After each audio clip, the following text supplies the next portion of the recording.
এক দেশে ছিল এক জালিম রাজা নামরুদ। সে নিজেকে ইলাহ দাবি করত।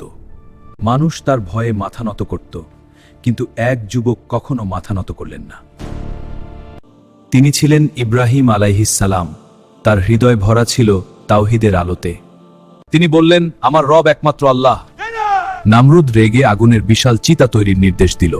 নামরুদ রেগে আগুনের বিশাল চিতা হতো। দিনের পর দিন কাঠ জড়ো করা হলো। আগুন আকাশ ছুঁয়ে উঠল। আগুন এত ভয়ঙ্কর ছিল, কেউ তার কাছে যেতে পারছিল না। ইব্রাহিম আলাইহিস সালামকে দড়ি দিয়ে বেঁধে নিক্ষেপে প্রস্তুতি নেওয়া হলো। আমার উপর লোকেরা বিস্ময়ে তাকিয়েছিল, কেউ কাঁদছিল, কেউ ভয়ে স্তব্ধ হয়ে দাঁড়িয়েছিল।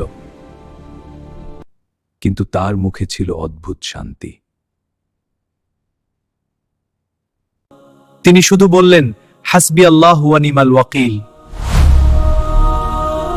তাকে আগুনে নিক্ষেপ করা হলো। সবাই নিঃশ্বাস বন্ধ করে তাকিয়ে রইল। ঠিক তখন আল্লাহের পক্ষ থেকে হুকুম এলো, হে আগুন, তুমি ইব্রাহিমের জন্য শীতল ও নিরাপদ হয়ে যাও। মুহূর্তেই আগুন ঠান্ডা হয়ে গেল। আগুনের ভেতর হয়ে গেল শান্ত এক বাগানের মতো। ইব্রাহিম আলাইহিস সালাম নিরাপদে দাঁড়িয়ে রইলেন।